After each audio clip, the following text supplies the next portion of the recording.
We're joined by East Africa security and policy expert Abdullahi Boru Halakhe. A very good evening to you, Abdullahi, and thank you so much for speaking to us. So explain these latest developments for us. So why is it important to do this? I think, Topisa, if we just step back a few months ago, the Prime Minister said that, they are defeating the group, and that has not happened.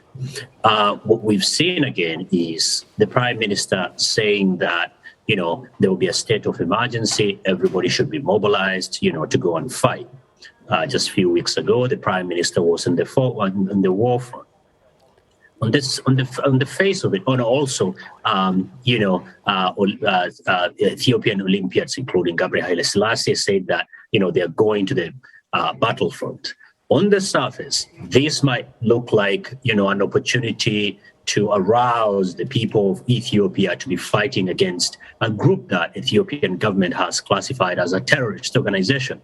But if you dig a little bit deeper, that just gives you a sense of why would you engage people who have got no expertise in combat or battlefront to be engaged in battlefront. That is another indication that the Ethiopian government military is in a severe shape, but the Prime Minister and people around him who are his advisors wouldn't want to address that, but instead they are saying that secondary school kids, instead of going to school, now they are going to harvest crops.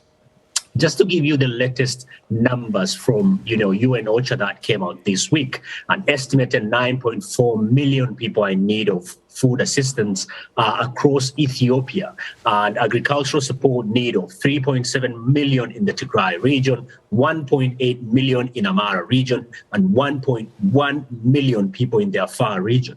This is not just primarily a war or a conflict that was between the Ethiopian government and the Tigray Defense Forces. It is opening up different fronts, and that doesn't bode well for the unity of what was once a fairly strong state on the continent with over 100 million people. And just in terms of the average child that has found himself on the front lines of this war, because as you said, there's been a wide call to arms for defending Ethiopia by the Prime Minister himself, who's taken to the front lines, I believe. Yeah, I think it just tells you that, he and probably his military do not have the faith in the military force that has been so far galvanized to fight TDF. So that tells you a serious problem. We have it on good authority that close to a half of the Ethiopians' military has been decimated.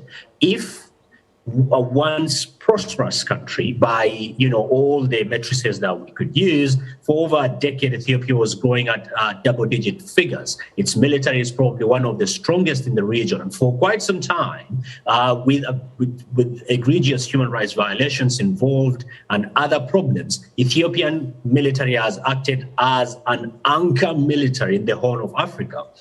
So a lot of the time when we talk about Ethiopia, we should also bear in mind that we have Somalia on the other side, where Ethiopian forces, either as part of the African mission in Somalia, AMISOM, or unilaterally as part of Ethiopia trying to keep safety and security of not just Ethiopia, but also inside Somalia. So when that military is on the back foot, and all we are having are vibes of the Prime Minister being in the battlefront, Prime Minister saying that this is a moment for martyrdom, it raises serious problems. That is not the only thing, Topitsa.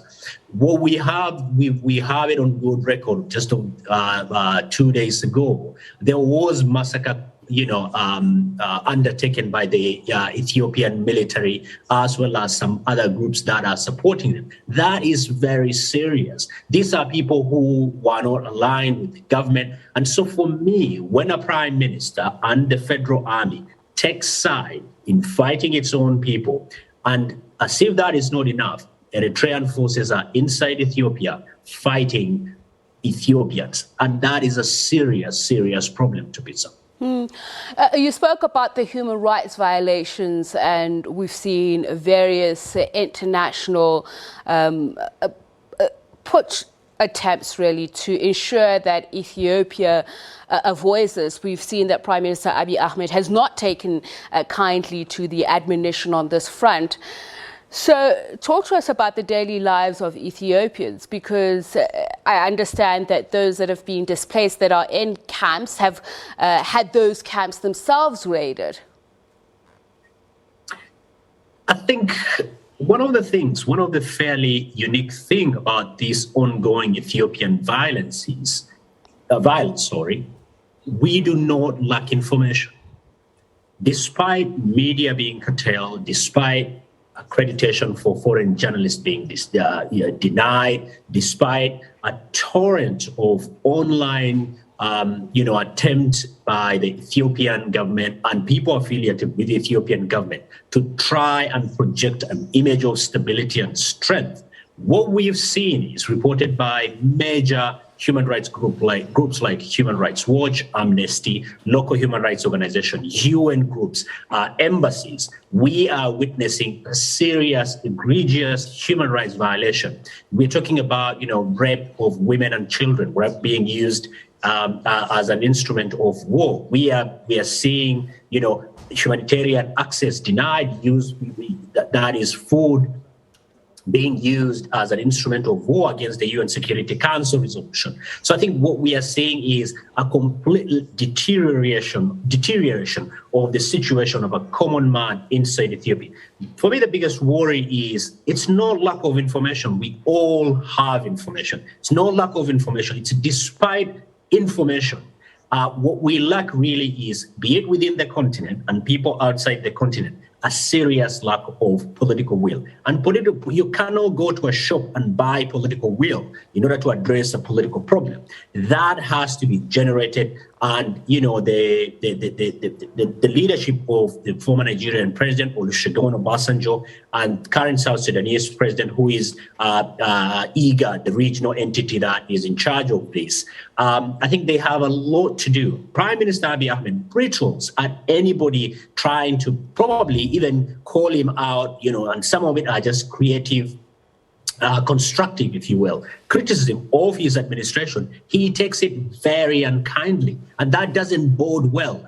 I always argue that Pan-Africanism is the last resort of tyrants on the continent. No African leader wants to be told that they have made a mistake, that people's lives are at stake because of their conduct. And I think it's about time we need to stop hiding behind Pan-Africanism, because there is no Pan-Africanism that calls for killing of women and children. So on that part, Abdullahi, there has been reports of the systemic victimization of Tigrayans.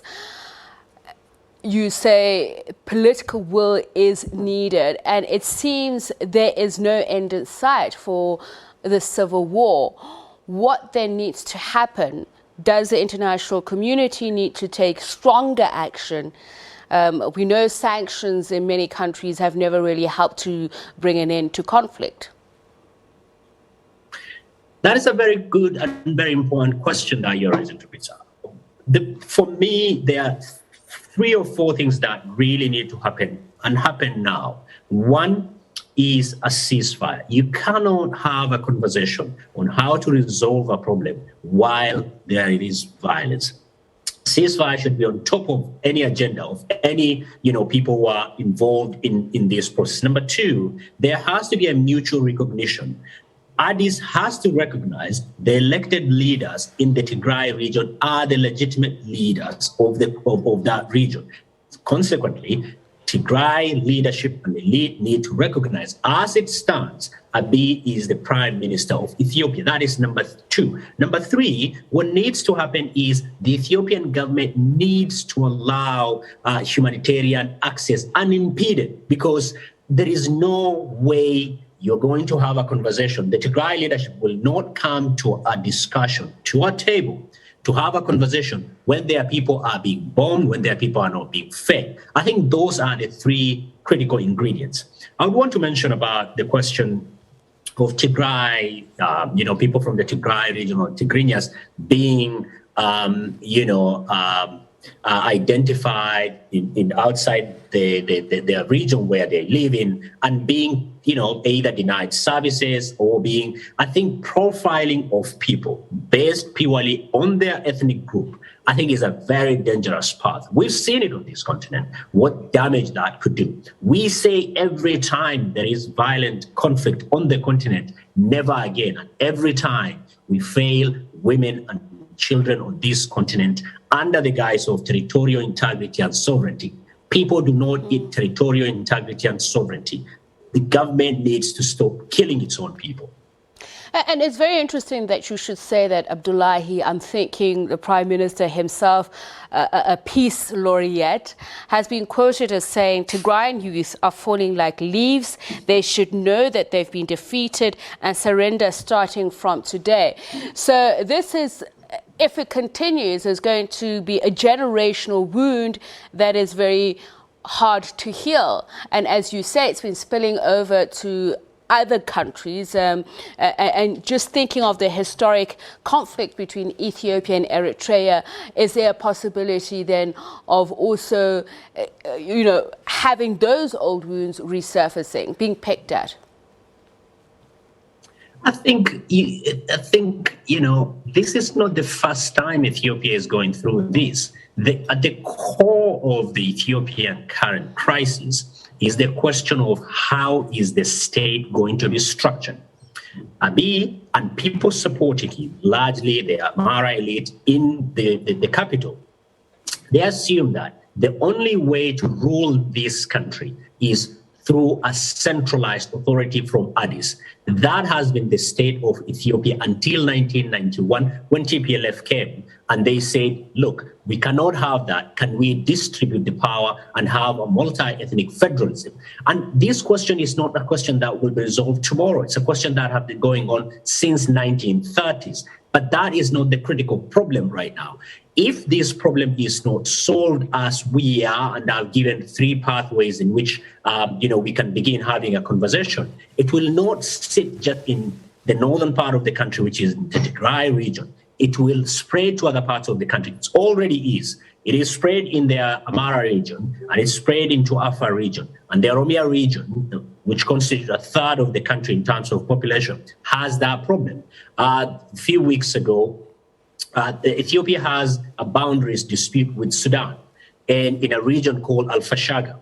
Al-Fashaga inside Ethiopia, the community that stays in that region are also the Amhara community, who are the most vociferous domestic supporter of Abiy, and there were exchanges of fire. So it's not just inside Ethiopia and within Ethiopia, it's Ethiopia, Sudan, and Ethiopia, Eritrea, and Ethiopia, Somalia. And what that means is, once these refugees leave that country, countries like Kenya will not be spared, like it happened in 1991 when the military Darg administration was overthrown. So we are looking at multiple moving pieces, and none of them look good. We are over 1 year into this conflict. And the idea that the Prime Minister or even the TDF think that they can strike a blow, that is a military blow, to each party, I think only makes this a far more deadly, protracted conflict. All right, Abdullahi, thank you very much. Look forward to speaking to you again on these developments. East Africa security and policy expert Abdullahi Boru Halakhe. We're going to take a quick break. Do stay with us here on The Globe.